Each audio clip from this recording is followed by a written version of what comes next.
All right, everyone, now we've got something the Republicans have actually done right, as opposed to the Kavanaugh proceedings, I think, and, the ACA and the wall funding, as opposed to all the stuff they're delaying until after the midterms to let the Democrats win so that they don't have to deal with it, because that being effective as a party scares every Republican other than Trump or Rand Paul, which is why Rand Paul is always angry and why Trump is always like, what the fuck's going on here? The Republicans have now moved. In the House, they've already voted this through. To make the Trump tax cuts permanent. That is, right now, Trump's tax cuts are set to slowly peter out at 2025.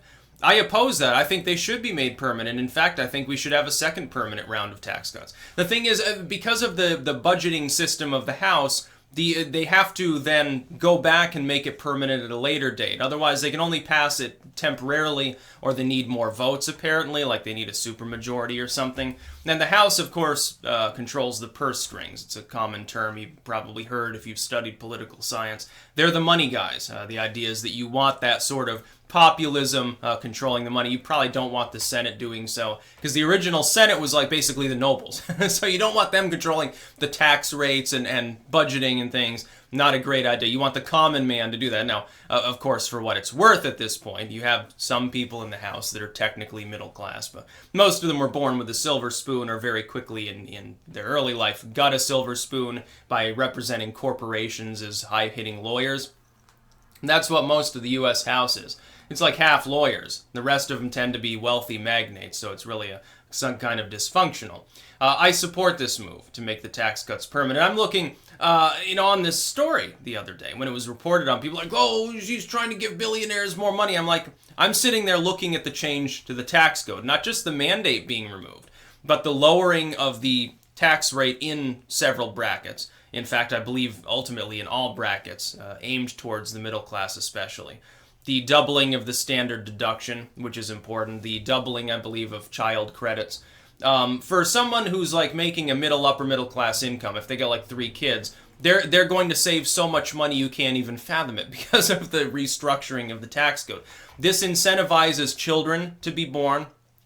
This incentivizes people to try to work into the at least lower middle class. It certainly would encourage people to invest. There's a reason consumer confidence is higher. There's a reason business confidence is higher. It's partially due to the tax restructuring. One thing, again, that people are saying, and these are all, I guess, Democrats and bots saying this, oh, well, this will add to the deficit. Yeah, absolutely. So pressure Trump to do what no other Republican wants to do and cut more programs. Trump already tried. He was shot down by the neocons. It's not like he doesn't understand economics, but ultimately, he's got 2 choices.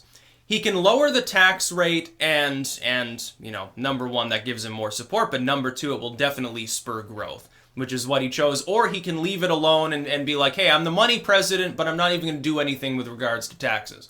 And just sit there deregulating things ultimately doesn't help. One person was like, well, after the tax code was changed, I don't see any change to my wife's wages. It's like, you're not what are you talking about wages for? No, you wait till the end of the year when you file your taxes, then you'll see the effect of the tax law change. And it will be, for the average person, quite good. Then there was one person there's like, oh, I'm paying so much more. I'm paying thousands of dollars in additional taxes. And I pointed out, that's possibly true. Now, how can this be true? Let's do a little bind teaser here. The only way that could be true is if your income rose. So what are you so fucking worried about? Yeah, okay, you're making twice as much money. Yeah, you're probably paying more taxes. Like, I'm going to make several tens of thousands of dollars more probably this year than last. Ultimately, though, the amount of taxes I have to pay on the federal level won't be that much higher because of the doubling of the standard deduction, the removal of the 2.5% income penalty, the insurance mandate, and the lowering of all 3 brackets I exist in because I'm within the middle class. So the lowermost brackets, those have been lowered, and the 3rd bracket has also been lowered. Now, originally, Trump was going to restructure it to reduce the number of brackets. That would have been a mistake. He very wisely acceded to actually the Democrats on this and kept the bracket system the same, which is why he was able to get it passed. But it's temporary. It's only through 2025. Now, it's a good long stretch of lower taxes, but I think they should extend it permanently. Challenge the Democrats on this issue. The Democrats tend to lose when they run on raising taxes now, don't they? Here would be what needs to be done, though. The Republicans have to go further. If they survive the midterms, they still have the House. Let Trump fucking cut some spending. I know the Republicans are so reluctant to do that. Or conversely, here's something. Ronald Reagan's the only other modern person to do it. Freeze spending increases. It's as simple as that. Yeah, some federal unions will oppose you. Oh my God, it'll be such a terrible day for you. Most of America will support you. The deficit's a problem, but I refuse to raise taxes. The government's big enough already. We're just going to freeze spending. I'm not cutting anything. I'm not touching Social Security. I'm not touching Medicare. Don't fucking worry. The Democrats are already trotting that out. I saw them commenting on the tax news yesterday. Oh my God, Trump is going to attack Social Security and rip apart Medicaid. Oh my God. This has been the same attack line the Democrats have used since Reagan, oddly enough. When Reagan said, oh yeah, we're going to look at reducing spending. Oh my God, he's going to take a hatchet to federal programs, to welfare and Social Security. No, he didn't. He just froze spending. That's all. Not draconian, just allowed private growth to catch up with government, which it hadn't been for a while. And it worked for a very long time thereafter. You know, what do you think happened in the 90s? Why do you think the 90s were a boom time? It wasn't because Clinton was some wonderful man who knew everything about economics. No, he raised taxes, didn't have a clue what he was doing. It's because Reagan had frozen spending for a while, and so you didn't have a problem. He also restructured some of that spending towards things that benefited technology. It certainly helps once the internet became public, certainly helped the economy a little bit. Trump would be wise after the midterms, if the Republicans still control the House and Senate, pressure them to let you freeze spending for the next 6 years. I really do mean that. Total spending freeze. Don't even bother reducing it, just freeze it and let the private economy grow. Because it will continue to grow throughout that period. Consumer confidence will spike even higher. Lower taxes even more. Say, hey, over the next 6 years, this like $1 trillion of extra spending won't exist. Hey, there's most of the deficit right there. Fucking stop worrying about it. The deficit, debt payments by the U.S. are slated to overtake military spending in the near future. We can't keep doing this. It's impossible. And I would point out, both the Democrats and Republicans are fucking hypocrites that only care about the debt or the deficit when their party is not in charge. The Democrats said nothing about debt and told you not to worry about it from the period of 2008 to 2016. The second Trump took the oath of office, all of a sudden it became a problem. And the Republicans that had worried no longer worry. They won't let him cut spending, which is what we need to do, or at the very least freeze it. Total spending freeze across the board. Yes, including the military. Believe it or not, GOP, you're still going to win the military vote even if you freeze military spending because the Democrats are never going to campaign on raising it.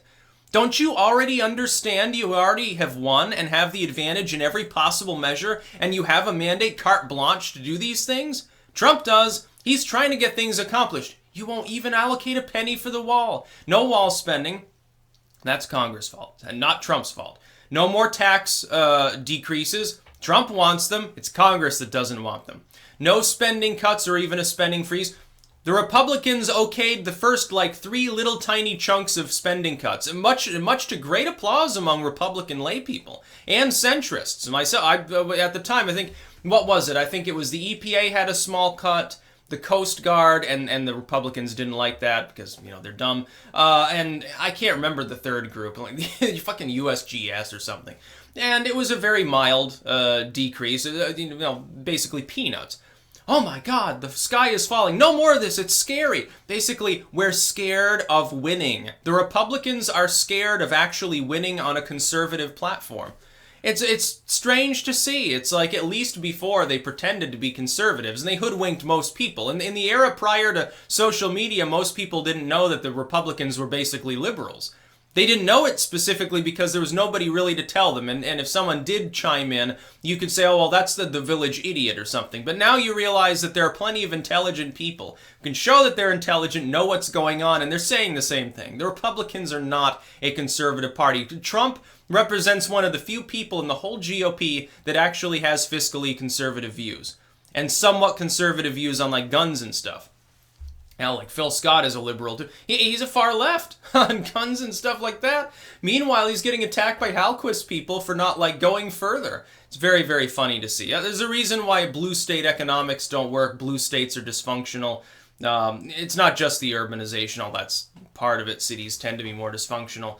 Now, I would say also, and on the state level, I still have to pay an extra couple grand this year. It's going to be wonderful. Yeah, I have to pay for more pothole-filled roads. But on the federal level, it sort of counterbalances it, so good times are ahead. You know what I'm going to do with that money? I put it towards my own debt. See, the Republicans don't want you to pay down your student loans. Then you'll stop being a slave to a bunch of banks or whatever, student loan holders. That's about all. Peace out.